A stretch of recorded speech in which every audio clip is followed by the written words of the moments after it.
You will soon need one too.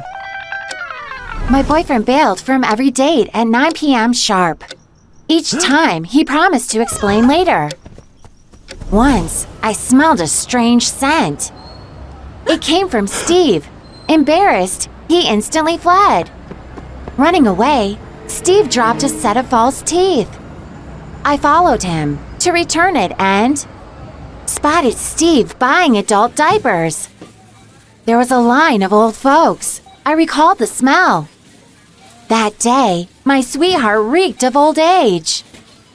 I worried. Steve looked young, but he had problems.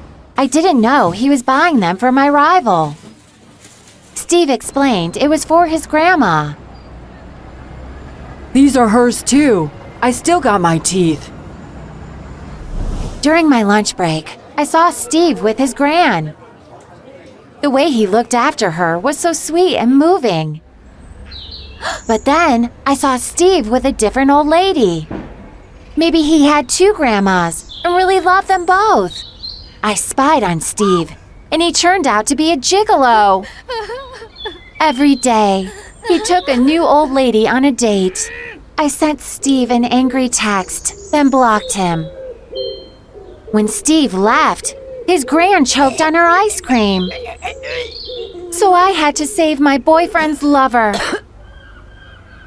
Thank you, Anna. Steve told me a lot about you. Turned out my Steve wasn't a gigolo, but a nurse. He doesn't just help. He's so attentive and caring. Steve's wonderful. We relive our youth with him. I realized my mistake and invited Steve to dinner. I was ashamed to tell you I cleaned bedpans.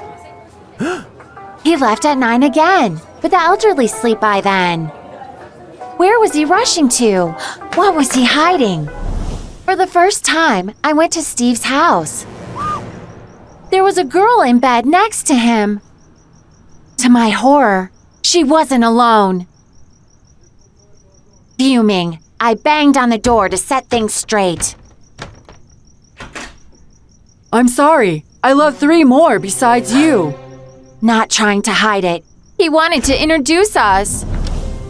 I took that embarrassing job for them. Steve feared child services would take the girls. I was afraid you'd dump a guy with baggage. He'd hurry each time to read them bedtime stories. I accepted them, but they were Steve's sisters. Sometimes, things aren't always what they look like. Do men trade young girls for older ladies?